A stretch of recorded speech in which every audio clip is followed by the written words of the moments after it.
Hello viewers, welcome to my channel online classes. आज हम chapter 4 start कर रहे हैं। ठीक है, 11th क्लास का इकोनॉमिक्स का चैप्टर है ये, पार्ट 4 निर्धनता। और मैं इसको लाइन बाय लाइन नहीं पढ़ाने वाली हूँ क्योंकि इतना लंबा चैप्टर होता है, मैं बोलते बोलते थक जाती हूँ और आप लोगों के कान पक जाते हैं सुनते सुनते। कम से कम 2 घंटे का वीडियो हो जाता है, तो इसलिए मैं इसको जो है खुद से मैंने शॉर्ट नोट्स बनाए हैं और मैं नोट्स बना के इसको कर रही हूँ। ठीक है, तो ये आपका 30 मिनट में चैप्टर पूरा फिनिश हो जाएगा, मतलब कंप्लीट हो जाएगा। और करते हैं वीडियो स्टार्ट। अब हमारा चैप्टर निर्धनता के ऊपर है, तो सबसे पहले तो हमें यही पता होना चाहिए कि निर्धनता है क्या। तो निर्धनता वह स्थिति है जिसमें एक व्यक्ति जीवन की न्यूनतम आवश्यकताओं को पूरा करने में भी असमर्थ रहता है। वैसे तो आजकल जिससे भी पूछिए हर कोई यही कहेगा, मैं भी गरीब, मेरे पास आईफोन नहीं है, मैं भी गरीब, मेरे पास तो बहुत बड़ी कार नहीं है या बाइक नहीं है। तो देखिए, ऐसे कोई गरीब नहीं होता। गवर्नमेंट की नज़र में जो गरीब होता है वो एक स्थिति होती है, उसके हिसाब से गरीब होता है। तो निर्धन लोगों की पहचान क्या है? अगर गवर्नमेंट कहती है कि ये निर्धन है तो उसकी पहचान ये है कि निर्धन लोगों की परिसंपत्तियाँ बहुत ही कम होती है। परिसंपत्ति होती है हमारी जो प्रॉपर्टी होती है ना, चाहे वो कुछ भी हो, ठीक है, चाहे वो घर हो, गाड़ी हो, बंगला हो, चाहे वो सामान हो, कुछ भी हो, तो इनकी परिसंपत्तियाँ बहुत ही कम होती हैं या तो होती ही नहीं है। ये ज़्यादातर कच्चे घरों में रहते हैं, कभी कभी तो इनका खुद का घर भी नहीं होता। और भूख और भूखमरी, भूख से मर जाना, ये सारी आम बातें होती हैं गरीबी में। रोज़गार की अनिश्चितता बनी रहती है, मतलब रोज़गार कभी मिलता है कभी नहीं मिलता। एक्चुअल में तो रोज़गार मिल जाना ही गरीबी में बहुत बड़ी बात होती है, मतलब सपना पूरा हो जाता है कि काम मिल गया। ठीक है, काम ही नहीं मिलता, काम करना चाहते हैं पर काम ही नहीं मिलता, तो बेरोज़गारी बनी रहती है। शारीरिक रूप से कमज़ोर होते हैं, क्योंकि जब पैसे नहीं होते, खाना नहीं होता, तो शारीरिक रूप से कमज़ोर होते हैं। और कमज़ोर होने की वजह से कई बार काम नहीं मिल पाता, क्योंकि शारीरिक रूप से कमज़ोर मज़दूरों को कौन काम पे रखना चाहेगा। ऋण ऋण और कर्ज़ में डूबे हुए रहते हैं, क्योंकि जब इनके पास खाना नहीं होता, काम नहीं होता, तो बेचारे कर्ज़ लेते हैं और फिर कर्ज़ भी नहीं उतार पाते। और अनपढ़ होते हैं, इसलिए इनका शोषण भी खूब होता है। भारत की स्थिति आपको अच्छे से पता है कि यहाँ पे कोई गरीब हो या अनपढ़ हो तो उसका शोषण खूब बढ़िया तरीके से किया जाता है, तो शोषण भी इनका खूब होता है। लेकिन अर्थशास्त्री, ठीक है, अर्थशास्त्री जो हैं निर्धनों की पहचान किस आधार पर करते हैं? ये सारे तो हो गए हमारे खुद के आधार, जो हम देखते हैं। हम देख के कहते हैं ना, अरे बेचारा कितना गरीब है। तो हम कैसे देख के कहते हैं? क्या हम किसी को, मान लीजिए हाथ में आईफोन है और बहुत अच्छे ब्रांडेड कपड़े पहने हुए हैं और बहुत अच्छा घर है, तो हम किसी को कह सकते हैं अरे बेचारा कितना गरीब है? नहीं कह सकते ना। हम किसी को देख के कब कहते हैं? जब कोई फटे हाल सा होता है, उसके पास कुछ नहीं होता, कोई परिसंपत्ति नहीं होती, खाने के लिए खाना नहीं होता, तब कहते हैं ना कि ये गरीब है। लेकिन अर्थशास्त्री निर्धनों की पहचान किस चीज़ से करते हैं? व्यवसाय से, मतलब काम से। उनका काम क्या है, बिजनेस क्या है, ठीक है, कोई भी काम। संपत्ति से, कि संपत्ति है या नहीं। स्वामित्व से, कि कितनी प्रॉपर्टी उनकी है, उसके आधार पर जो है निर्धनता की पहचान होती है। और देखिए, आपको जो है ना ज़्यादातर शहरों से ज़्यादा ग्रामीण क्षेत्रों में आपको निर्धन मिलेंगे। शहरों में उतने निर्धन नहीं मिलेंगे, क्योंकि शहरों में फिर भी रोज़गार आसानी से अवेलेबल हो जाता है। और ग्रामीण निर्धन ज़्यादातर पता है कौन होते हैं? भूमिहीन, कृषि श्रमिक। क्योंकि ज़्यादातर गाँव में क्या काम होता है इंडिया में? इंडिया में सबसे ज़्यादा खेती होती है, और खेती पे जो लोग काम करते हैं, जैसे कि कटाई का काम, बुआई का काम, वो उनको कभी मिलता है कभी नहीं मिलता। उनकी ज़मीनें खुद की नहीं होती। तो ज़्यादातर गांव में निर्धन कौन होता है? भूमिहीन, कृषि श्रमिक जो होते हैं वो होते हैं। तो आपका ये फर्स्ट पॉइंट बिल्कुल कंप्लीट हो चुका है। आई होप आपको समझ में आया होगा। अब हम यहाँ पे बात करेंगे निर्धनता के प्रकार। तो यहाँ पे अर्थशास्त्रियों के हिसाब से 2 तरीके की निर्धनता होती है। एक तो होती है सापेक्ष निर्धनता और दूसरी होती है निरपेक्ष निर्धनता। अब ये सापेक्ष निर्धनता जो है, इसका अभिप्राय अन्य व्यक्तियों, क्षेत्रों या राष्ट्रों की तुलना में लोगों की गरीबी से होता है। मतलब कंपैरिजन करना है एक तरीके से। जैसे कि मान लीजिए आप भी अच्छे भले हैं और आपका फ्रेंड भी अच्छा भला है, फिर भी आप दोनों बराबर नहीं हो सकते। दोनों में से एक ना एक कम ज़्यादा ज़रूर होगा। तो आप आपस में कंपैरिजन कर रहे हैं, अरे मैं तो तुझसे ज़्यादा गरीब हूँ, या दूसरे को कहते हैं अरे तू तो मुझसे ज़्यादा गरीब है। मतलब एक एग्जाम्पल बता रही हूँ मैं आपको, ठीक है। लेकिन दोनों में से गरीब कोई नहीं है देखा जाए तो वो तो हो गया कंपैरिजन करना, ठीक है। चाहे वो देशों में हो, चाहे वो क्षेत्रों में हो। जैसे कि बिहार और दिल्ली का अगर कंपैरिजन किया जाए कि बिहार में ज़्यादा निर्धनता है, उड़ीसा या फिर यूपी में किया जाए, आप समझ गए ना। ऐसे जो देशों के हिसाब से, क्षेत्रों के हिसाब से, जगहों के हिसाब से जो व्यक्तियों, क्षेत्रों, राष्ट्रों की जो तुलना की जाती है उस गरीबी से होता है कि कौन ज़्यादा गरीब है, कौन कम गरीब है। दूसरी होती है निरपेक्ष निर्धनता। अब ये निरपेक्ष निर्धनता जो है, इसका अभिप्राय गरीबी रेखा से नीचे रहने वाले व्यक्तियों की कुल संख्या से होता है कि एक देश में गरीबी रेखा से नीचे कितने व्यक्ति हैं। अब आप सोचेंगे ये गरीबी रेखा क्या? आपने गरीबी रेखा के बारे में सुन रखा होगा पहले भी, स्कूल के फॉर्म, बैंक के फॉर्म और भी बहुत सारे फॉर्म होते हैं, उसमें लिखा रहता है कि आप गरीबी रेखा से नीचे हैं या नहीं। गवर्नमेंट की तरफ से जितनी भी गरीबों के लिए योजनाएं बनी होती हैं उसमें लिखा रहता है गरीबी रेखा से नीचे हैं या नहीं। तो गरीबी रेखा ना यही होती है जिनके पास संपत्ति नहीं होती, व्यवसाय नहीं होता ठीक से, खैर अनपढ़ वाला नहीं आता इसमें, ठीक है, व्यवसाय नहीं होता, संपत्ति नहीं होती और बहुत सारी चीज़ें होती हैं जैसे कि घर नहीं होता, ये सब व्यवसाय और संपत्ति में ही आ जाता है, ठीक है। और खाने के लिए नहीं होता कुछ भी, राशन वगैरह नहीं होता, तो ये सारी चीज़ें जो है देखी जाती हैं, तो वो लोग गरीबी रेखा से नीचे आते हैं, ठीक है। तो मैं यहाँ पर थी कि निरपेक्ष निर्धनता जो है, इसका अभिप्राय गरीबी रेखा से नीचे रहने वाले व्यक्तियों की जितनी भी संख्या है वो है, और हमारे देश में गरीबी रेखा से नीचे रहने वालों की संख्या बहुत ज़्यादा है अभी भी। अब हम बात करेंगे यहाँ पे निर्धनता की श्रेणी, ठीक है, कि निर्धनता जो है कितनी श्रेणियों में बटी हुई है। पहले तो निर्धनता दो टाइप की हो गई, फिर इसकी श्रेणियाँ भी तीन उसमें बटी हुई हैं कि एक तो होता है चिरकालिक निर्धन, दूसरा होता है अल्पकालिक निर्धन और एक होता है गैर निर्धन। देखिए चिरकालिक हमें उससे ही समझ में आ रहा है, लंबे समय के लिए जो निर्धन रहे, वह व्यक्ति जो हमेशा निर्धन ही रहता है, पीढ़ी दर पीढ़ी निर्धन रहता है। बच्चे होते हैं, वो बड़े होते हैं, वो भी बेचारे निर्धन रहते हैं, फिर उनके बच्चे होते हैं, मतलब वो पीढ़ी दर पीढ़ी निर्धन ही चले आ रहे हैं, वो कभी अमीर ही नहीं हो पाते, ठीक है। और ऐसा क्यों होता है? क्योंकि उनके पास संपत्ति नहीं होती, उनके पास अवसर नहीं होते। क्योंकि आप देखिए, अगर आप किसी गरीब फैमिली में पैदा हुए हैं तो ये आपकी गलती नहीं है, ठीक है। अगर आप किसी गरीब फैमिली में पैदा हुए हैं तो आपको वो अवसर नहीं मिलेंगे, आपको वो मौके नहीं मिलेंगे कि आप अमीर बन सकें। हो सकता है किस्मत आपको मौका दे दे, लेकिन जैसे कि एक अच्छा स्कूल, ठीक है, एक अच्छा स्वास्थ्य, अच्छा घर, ट्यूशन, कोचिंग, ये वो और बहुत सारे जो हमारे टैलेंट होते हैं वो बढ़ाए जाते हैं, ये सारी चीज़ें गरीबों को अवेलेबल नहीं होती गरीबी में। इनफैक्ट बचपन में ही उनको काम पे लगा दिया जाता है गरीबी की वजह से, तो ये सारी चीज़ें उनको अवेलेबल नहीं होती, तो क्या होता है, वो पीढ़ी दर पीढ़ी गरीब चले आ रहे होते हैं, तो उन्हें हम कहते हैं चिरकालिक निर्धन, जो कभी अमीर होते ही नहीं है, पूरी ज़िंदगी ऐसे ही रहते हैं, ठीक है। दूसरे हमारे आते हैं अल्पकालिक निर्धन। अल्पकालिक निर्धन में हमारे जैसे लोग आ जाते हैं, मतलब जो कभी अमीर हो जाते हैं, मतलब ठीक हो जाते हैं, और कभी गरीब हो जाते हैं, ठीक है। वह व्यक्ति जो कभी निर्धनता रेखा के ऊपर पहुंच जाते हैं और कभी निर्धनता रेखा के नीचे पहुंच जाते हैं। वैसे ऊपर वाले का बहुत बहुत शुक्र है कि निर्धनता रेखा से नीचे अभी आए नहीं हैं, अभी तो मामला ठीक चल रहा है, लेकिन जब से कोरोना लगा है तब से बहुत सारे लोग निर्धनता रेखा के नीचे पहुंच चुके हैं। अब आप देख लीजिए, जैसे कि मिडिल क्लास लोग, ठीक है, अब आप अपने आप को मिडिल क्लास समझते हैं या हाई क्लास, वो मैं नहीं जानती, लेकिन जैसे कि जो मिडिल क्लास लोग होते हैं जिनका फैमिली होती है, अपना घर होता है और खान पान भी ठीक ठाक होता है और कुछ पैसे वो अपने फ्यूचर के लिए बचा के रखते हैं। अब देखिए ये कोरोना काल चल रहा है, इसमें बहुत सारे मिडिल क्लास लोग ऐसे हैं जिनकी जो घर हैं वो तहस नहस बिल्कुल बर्बाद हो चुके हैं, वो बिल्कुल खाली हो चुके हैं और वो निर्धनता रेखा के नीचे पहुंच चुके हैं। तो इस तरीके के जो लोग हैं उनको हम अल्पकालिक निर्धन कह सकते हैं, क्योंकि उनके पास अवसर हैं, उनके रिश्तेदार हैं, उनके पास कौशल है, मतलब टैलेंट है और बहुत सारी चीज़ें उनके पास होंगी उभरने के लिए, क्योंकि वो पहले भी इस स्थिति से उभर चुके हैं, तो वो उभर सकते हैं। तो ऐसे लोग जो कभी निर्धनता रेखा से नीचे चले जाते हैं, कभी निर्धनता रेखा से ऊपर चले जाते हैं, उनको हम अल्पकालिक निर्धन कहते हैं, ठीक है। फिर हमारे थर्ड कैटेगरी के यहाँ के आते हैं गैर निर्धन, मतलब वह जो कभी निर्धन ही नहीं होते, एक बार जो अमीरी की रेखा पे पहुँच गए, दोबारा वहाँ से उतरने का नाम ही नहीं लेते। जैसे कि हम अंबानी, ठीक है, उनका मैंने एग्जाम्पल इसलिए दिया क्योंकि सभी जानते हैं, ठीक है। वैसे तो एक ज़माने में उनके जो पूर्वज हैं वो भी निर्धन ही थे, पर जब से वो अमीर हुए हैं अब वो मतलब उस जगह से निकल नहीं सकते, अब वो मालदार हो गए हैं, कैसी भी सिचुएशन आए उनकी फैमिली बढ़िया रहती है, ठीक है।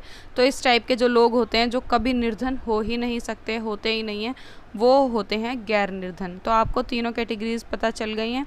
अब हम बात करेंगे यहाँ निर्धनता रेखा का निर्धारण। वैसे ये मैंने आपको अभी बता दिया कि निर्धनता रेखा का निर्धारण किस बेस पे किया जाता है, कि निर्धनता रेखा में कौन कौन शामिल होगा उससे नीचे। एक बार और बता देती हूँ, और भी चीज़ें हैं, जैसे नंबर 1 न्यूनतम कैलोरी, ठीक है। हम पूरे दिन में कितनी कैलोरी लेते हैं? लड़कियाँ 2000 और लड़के लगभग 2500, तो यहाँ पे न्यूनतम कैलोरी जो है वो शहरी क्षेत्र में, जो शहर में रहते हैं उनको 2100, ठीक है, 2100 कैलोरी दिन की, और जो गांव में रहते हैं ग्रामीण क्षेत्र में उनको 2400 कैलोरी दिन की, क्योंकि जो शहरों में काम करते हैं उनका मतलब जो लाइफस्टाइल होता है वो इतना वो नहीं होता ना कि उनको ज़्यादा मेहनत की ज़रूरत पड़े। फिर भी गांव के हिसाब से देखा जाए तो जो ग्रामीण क्षेत्रों में रहते हैं उनका लाइफस्टाइल जो है काफ़ी मेहनत वाला होता है, इसलिए शहर में 2100 और गांव में 2400 कैलोरी प्रति व्यक्ति प्रतिदिन, मतलब एक दिन में एक आदमी की कैलोरी। शहर में 2100 और गांव में 2400 कैलोरी उपयोग करने वाले लोग जो हैं वो निर्धनता रेखा के ऊपर माने जाते हैं, ठीक है, और जो इतनी कैलोरी नहीं ले पाते वो इससे नीचे माने जाते हैं, ठीक है। पर ये हिसाब बहुत ही गलत है। एक चिप्स का पैकेट खा लो, ठीक है, तो 300-400 कैलोरी मिल जाती हैं। एक बिस्किट का पैकेट खा लो तो 300-400 कैलोरी मिल जाती हैं। अगर मान लीजिए किसी गरीब को अगर कोई 4 बिस्किट के पैकेट दे देता है खाने के लिए, तो पेट तो उसका भरेगा नहीं, लेकिन कैलोरी उसकी 2500 पर पहुंच जाएगी, तो भाई वो तो निर्धनता रेखा से ऊपर पहुंच जाएगा। तो मुझे तो ये बिल्कुल गड़बड़ लग रहा है, ये हिसाब बिल्कुल गलत है। कम से कम 3 टाइम का खाना, रोटी, कपड़ा, मकान, ऐसा कोई जुगाड़ रखना चाहिए निर्धनता रेखा देखने के लिए, ठीक है। तो इस पर आपका क्वेश्चन भी आता है कि न्यूनतम कैलोरी जो है आपको कैसा लगता है कि ये जो है ठीक है या नहीं, इस तरीके से निर्धनता रेखा को मापना, तो बता देना अपना व्यू। मैंने अपना व्यू तुम्हें बता दिया, ठीक है। इसमें सेकंड आता है न्यूनतम कैलोरी का मौद्रिक मूल्य। अब इसमें मौद्रिक मूल्य भी कि 2400 कैलोरी कितने रुपए की होनी चाहिए और 2100 कैलोरी कितने रुपए की होनी चाहिए। तो मौद्रिक मूल्य इसके अनुसार शहरी क्षेत्र में 1000 तथा ग्रामीण क्षेत्र में 816 रुपये प्रति व्यक्ति मासिक आय व्यय करने वाला गरीब रेखा के ऊपर है। एक आदमी 1000 रुपये अगर पूरे महीने के अपने ऊपर खाने के लिए खर्च करता है, तो अगर शहर में है तो 1000 और अगर गांव में है तो 816 रुपये, अगर वो इतने रुपए एक महीने के, ठीक है, एक महीने के खर्च करता है तो वो निर्धनता रेखा से ऊपर माना जाएगा। तो मेरे ख्याल से तो गवर्नमेंट ने ये 1000 रुपये एक महीने के लगा के सारे लोगों को ही निर्धनता रेखा से ऊपर पहुंचा दिया है। 1000 रुपये में होता क्या है पता ही है, हमें लग रहा है कि 1000 रुपये में होता क्या है, लेकिन वाकई में सच में ऐसे ऐसे गांव हैं, ऐसे ऐसे लोग हैं जिनको महीने के 1000 रुपये भी नहीं मिलते। डेली की इनकम उनकी 30 रुपये 40 रुपये ऐसे होती है, वो भी पूरी पूरी फैमिली की। और कई बार तो उन लोगों को भूखा भी सोना पड़ता है क्योंकि खाना होता ही नहीं है। खैर छोड़िए ये सारी इमोशनल बातें, हम यहाँ पर थे कि न्यूनतम कैलोरी का मौद्रिक मूल्य इसके अनुसार शहरी क्षेत्र में 1000 तथा ग्रामीण क्षेत्र में 816 प्रति व्यक्ति मासिक व्यय करने वाला गरीबी रेखा से ऊपर होता है, ठीक है। और इसके नीचे जो होगा, जैसे कि शहर में 900 रुपये 800 जितना भी इससे कम होता जाएगा और गांव में 800 से कम होता जाएगा 700 600, तो वो सब गरीबी रेखा के नीचे आएंगे, ठीक है। अब हम जानते हैं निर्धनता के कारण कि आखिर गरीबी होती ही क्यों है, इसके कारण क्या क्या हैं। तो कारण तो बहुत सारे हैं, जिसमें से सबसे पहला कारण आता है बेरोज़गारी।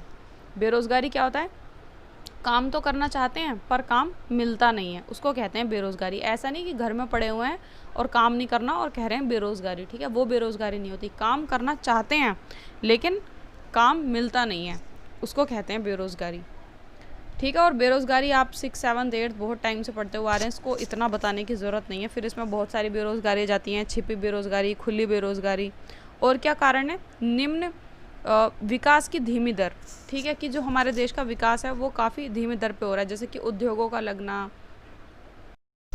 फैक्ट्रियों का लगना, इन सब चीज़ों से क्या होता है, बहुत सारे रोज़गार के अवसर मिल जाते हैं लोगों को, ठीक है। तो ये सब बहुत विकास जो है बहुत धीमी गति से हो रहा है। नंबर 3, कीमतों में वृद्धि। जो खाने पीने का सामान है उसकी कीमतें बढ़ती जा रही हैं।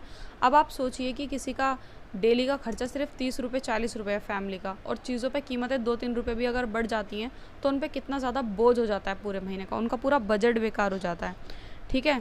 और इसमें आगे आता है निम्न पूंजी निर्माण, ठीक है, जनसंख्या का दबाव, ये सारे आपको पता ही हैं। जनसंख्या ज़्यादा होती जा रही है तो इसमें गवर्नमेंट भी क्या करे, ऐसा गवर्नमेंट कहती है, ठीक है, कर तो बहुत कुछ सकती है। सामाजिक कल्याण व्यवस्था का अभाव, मतलब सामाजिक कल्याण जो होता है, जो गवर्नमेंट बहुत सारी फैसिलिटीज़ निकालती है, उनका अभाव है, वो कम है। और ब्रिटिश राज, ये भी एक पॉइंट है, क्योंकि ब्रिटिश राज जो औपनिवेशिक काल था, जब अंग्रेज़ों ने हमारे ऊपर शासन किया था हमारे देश पे, तो वो आधे से ज़्यादा खजाना तो खाली, आधे से ज़्यादा क्या पूरा खजाना ही खाली करके चले गए, सब कुछ लूट पाट के ले गए, कुछ दे के ही नहीं गए, यहाँ पे सब कुछ तो ले गए। तो यहाँ के लोग करते क्या, बेचारे आज तक भुगत रहे हैं सब कुछ। तो ये भी एक कारण है, ठीक है। और क्या कारण है? कृषि प्रधान देश, हमारा जो देश है कृषि प्रधान देश तो है, लेकिन जो कृषक हैं, जो किसान हैं, वो सब क्या हैं? सब के सब वर्षा के ऊपर डिपेंड हैं। 2-4 राज्यों को छोड़कर जहाँ पे बारिश और सिंचाई के साधन अच्छे हैं, उन्हें छोड़कर जितने भी किसान हैं वो सब गरीब हैं, ठीक है, उनकी खुद की भूमि नहीं है और वर्षा के ऊपर डिपेंड रहते हैं, बारिश के ऊपर, कि बारिश होगी तो खेतों की सिंचाई होगी, वरना सूखा पड़ के उनके खेत वेत सब बेकार हो जाएंगे। अनियत मजदूरी, मतलब जो लोग काम करते हैं उनको कभी तो काम मिलता है और कभी काम नहीं मिलता। उससे क्या होता है, जैसे कि उनको अगर डेली काम मिले तो उनके पास गुंजाइश होती है कि वो कुछ पैसा सेव करके फ्यूचर के लिए रख लें या फिर डेवलपमेंट के लिए रख लें। लेकिन क्या होता है कि जब कभी काम मिलता है और कभी नहीं मिलता, तो जिन दिनों में काम नहीं मिलता तो वो अपनी सेविंग्स भी खा जाते हैं, ठीक है। तो इससे भी गरीबी बढ़ती है। और पर्याप्त कौशल का ना होना, मतलब टैलेंट की कमी होना, ठीक है, क्योंकि टैलेंट को बढ़ाने के लिए भी बहुत सारे स्रोतों की और अवसरों की ज़रूरत होती है। जब टैलेंट दिखाने के लिए अवसर ही नहीं मिलेंगे और बढ़ाने के लिए स्रोत ही नहीं मिलेंगे तो टैलेंट क्या खाक काम आएगा? कुछ नहीं होगा, ठीक है। और ये मैंने बता दिया तेज़ी से बढ़ती हुई कीमतें। अब हम बात करेंगे निर्धनता निवारण हेतु उपाय नीतियाँ, ठीक है, कि निर्धनता निवारण के लिए कौन कौन से उपाय जो हैं सरकार ने किए। निर्धनता निवारण हेतु उपाय एवं नीतियाँ, तो सरकार ने जो है त्रिआयामी नीति अपनाई, ठीक है, मतलब 3 बार इन नीतियों को अपनाया। नंबर 1 पहली थी समृद्धि, ठीक है।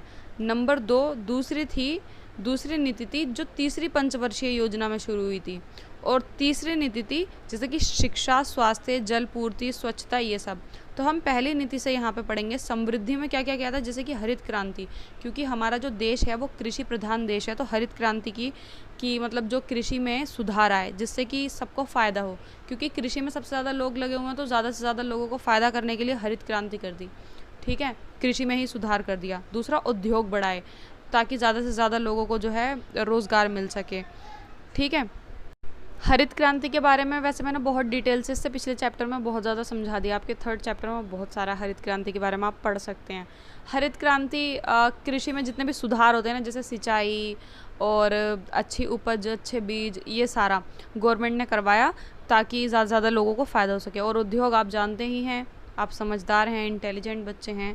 उद्योग जैसे कि फैक्ट्रियाँ और ज़्यादा से ज़्यादा जो मशीनें वगैरह होती हैं, ये सब लगाना, ठीक है, क्योंकि उसमें बहुत सारे लोगों को रोज़गार मिल जाता है। अब हम दूसरी की बात करते हैं, दूसरी नीति की। तो दूसरी नीति को जो है तीसरी पंचवर्षीय योजना में आरंभ किया गया था। उसमें क्या क्या था, स्वरोजगार, प्रधानमंत्री रोजगार योजना, स्वर्ण जयंती शहरी रोजगार योजना, छोटे उद्योग, और जो लोग अपने छोटे छोटे उद्योग लगाना चाहते हैं उनको बैंक से ऋण दिलवाती थी सरकार, और सरकार की तरफ से वित्तीय सहायता मिलती थी, मतलब पैसों से जुड़ी जितनी भी सहायता होती है वो सब सरकार देती थी। छोटे उद्योग लगाने के लिए ऋण देती थी, ब्याज देती थी, ठीक है। और बहुत सारी अच्छी अच्छी योजनाओं के नाम हैं यहाँ पे जिनका असर तो शायद मुझे अब तक दिखा नहीं है, जैसे कि स्वरोजगार, प्रधानमंत्री रोजगार योजना, इन सब के ऐड आपने टीवी में भी देखे होंगे, आता रहता है ना, प्रधानमंत्री रोजगार योजना, स्वर्ण जयंती शहरी रोजगार योजना, इसमें आपको इतने रोजगार प्रधानमंत्री जी ने उपलब्ध करवाए हैं, ये सब ऐड आते रहते हैं ना, वही सारी योजनाओं की बात हो रही है। ये स्वर्ण जयंती शहरी रोजगार योजना क्या है, इसमें जो है ना शहरों में रोजगार बढ़ावा देने की कोशिश की गई थी कि शहरों में रोजगार ज़्यादा दिया जाए, क्योंकि जितने भी गांव से लोग होते हैं वो शहरों की तरफ पलायन कर जाते हैं और शहरों की तरफ कभी कभी काम करने के लिए चले जाते हैं। ज़्यादातर लोग गाँव से शहरों में जाते हैं काम करने, शहरों से गाँव में नहीं जाते, तो वहाँ पर रोज़गार की ज़्यादा ज़रूरत थी, ठीक है। इसलिए ये जो है स्वर्ण जयंती शहरी रोजगार योजना शुरू हुई। छोटे उद्योग, बैंक, ऋण, ये सब मैंने आपको बता दिया। अब हम आते हैं 3rd पे। तीसरी जो योजना थी वो थी इन चीज़ों को लेके, जैसे कि शिक्षा, स्वास्थ्य, जल पूर्ति, स्वच्छता, ये सारी इन सब चीज़ों में सुधार करना, ठीक है। और जैसे कि आप जानते हैं कि शिक्षा, एक बार अगर कोई भी गरीब हो, अगर उसको शिक्षा मिल गई तो उसका शोषण होना कम हो जाएगा, क्योंकि उसके अपने लिए कानूनों का पता चल जाएगा। क्योंकि क्या होता है कि ज़्यादातर सरकार जो योजनाएं निकालती है उसमें भी उनका शोषण किया जाता है, क्योंकि सारी की सारी योजनाएं बैंक से जुड़ी हुई होती हैं, और बैंक में जो लोग काम करते हैं, आसपास के जो लोग होते हैं, सब उनका शोषण करते हैं। ज़्यादातर देखा जाए तो गरीबों के लिए जितनी भी योजनाएं निकाली जाती हैं ना, उन सब का बेनिफिट भी अमीर और मध्य वर्ग के लोग लेते हैं, गरीबों तक वो चीज़ें पहुँच ही नहीं पाती हैं। तो इसलिए उनके लिए शिक्षा ज़रूरी है ताकि वो अपने हक़ के लिए आवाज़ उठा सकें। दूसरा स्वास्थ्य है, अगर स्वास्थ्य ही नहीं होगा तो वो लोग काम कैसे करेंगे। तो स्वास्थ्य पे जैसे कि हॉस्पिटल बनवाना, हॉस्पिटलों में काम, हॉस्पिटलों में दवाइयाँ वगैरह ये सब, ठीक है, और फ्री इलाज, फ्री दवाइयाँ, ये सब देना, और जल पूर्ति, क्योंकि पानी जो है आज के टाइम में बहुत गंदा आता है, तो जल पूरा मिलना चाहिए, एक तो सही मिलना चाहिए और साफ़ मिलना चाहिए। इस चीज़ पर गवर्नमेंट ने ध्यान दिया कि गरीबों को ये मिलना चाहिए, ठीक है। स्वच्छता, आसपास सफाई होनी चाहिए, क्योंकि सफाई नहीं होगी तो क्या होगा, बीमारी लगेगी और हॉस्पिटल का खर्चा बढ़ेगा, जो कि गवर्नमेंट को ही वापस भरना पड़ेगा, ठीक है। तो ये सारी विधियाँ जो हैं ये 5वीं पंचवर्षीय योजना में अपनाई गई थी। देखिए, जो दूसरी नीति थी वो तीसरी पंचवर्षीय योजना में अपनाई गई थी, और जो तीसरी नीति थी वो 5वीं पंचवर्षीय योजना में अपनाई गई थी। आई होप आपको ये सारे पॉइंट्स जो हैं समझ में आ गए होंगे, और आपका ये चैप्टर इतना लंबा है कि 2-2.5 घंटे में ये चैप्टर कंप्लीट होगा, इसीलिए मैंने ये शॉर्ट में कराया। अगर आपको और ज़्यादा डिटेल से पढ़ना है, वैसे तो मैंने सारा कवर कर दिया, और ज़्यादा डिटेल से पढ़ना है तो अपनी बुक लेके बैठ जाइए और पढ़ लीजिए। अब यहाँ से मुझे ये स्टार्ट कराना है। इसमें एक चीज़ और रह गई है इम्पोर्टेंट, ये आपसे पूछा जाता है पेपर में, मनरेगा, ठीक है। तो ग्रामीण क्षेत्रों में रहने वाले अकुशल निर्धन लोगों के लिए मजदूरी पर रोज़गार के सृजन के लिए भी सरकार के पास अनेक कार्यक्रम हैं, ठीक है।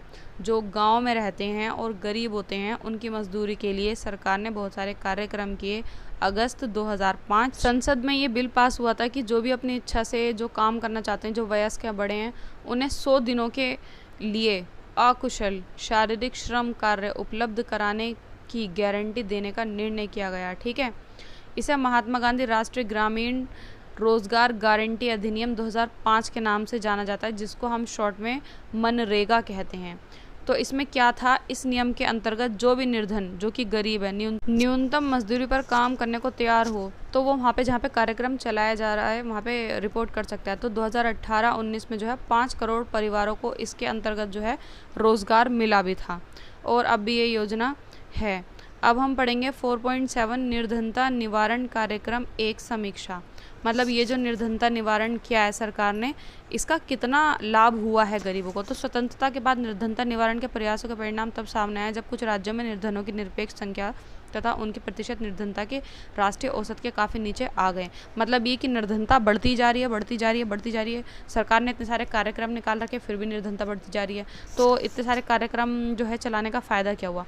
तो इतने सारे कार्यक्रम चलाने के बाद जब भी देखा गया तभी हमें निर्धनता बढ़ती हुई ही दिखाई दी। यद्यपि निर्धनता निवारण नीतियों का पिछले 5.5 यहाँ पर हम पढ़ेंगे 5.5 दशकों से निरंतर विकास होता आ रहा है, फिर भी इसमें कुल मिलाकर कोई क्रांतिकारी परिवर्तन नहीं आया, जैसे कि एकदम से निर्धनता कम हो गई हो या आधी हो गई हो या आधे से ज़्यादा हो गई हो। नहीं, बिल्कुल चींटी के बल चल रही है। निर्धनता जो है जो ठीक हो रही है वो चींटी के बल ठीक हो रही है। तो ज़्यादातर ये जो योजनाएँ चल रही हैं इसमें क्या हो रहा है, सरकार तो अपनी तरफ से कोशिश कर ही रही है, लेकिन क्या हो रहा है, जो बीच के जो लोग होते हैं ना, वो इन चीज़ों का बेनिफिट गरीबों तक नहीं पहुंचने देते, और गरीब अनपढ़ होते हैं और वो पढ़ते भी नहीं हैं, ठीक है, ज़्यादातर अनपढ़ होते हैं मतलब, तो उन तक ये बेनिफिट जाता भी नहीं है। तो इसके लिए क्या करना चाहिए, ऐसा इस बुक में लिखा है कि गरीबों को खुद से आगे आना पड़ेगा, मतलब अपने लिए उनको खुद कुछ करना पड़ेगा जिससे वो निर्धनता से बाहर निकल सकें। ऐसा कैसे हो सकता है? भला अपने आप से कौन गरीब होना चाहता है? हर कोई चाहता है कि हम अमीर हो जाएं। तो भाई इसमें जो है मेरे हिसाब से शोषण पे रोक लगानी पड़ेगी। जो इनका शोषण होता है ना, ये जो बीच के लोग जो पैसे खाते हैं और योजनाएं गरीबों तक नहीं पहुंचने देते, उन सबको गवर्नमेंट को कुछ ना कुछ करके रोकना चाहिए, ठीक है। तो ये आपका चैप्टर कंप्लीट हो चुका है। आई होप आपको वीडियो अच्छी लगी होगी। अगर आपको वीडियो अच्छी लगे तो लाइक करें, और ना अच्छी लगे तब भी लाइक करें, दूसरा ऑप्शन नहीं है आपके पास, ठीक है। और वीडियो को लाइक करें, चैनल को सब्सक्राइब करें, बेल आइकन भी प्रेस कर दें। मिलते हैं नेक्स्ट वीडियो में। Bye bye.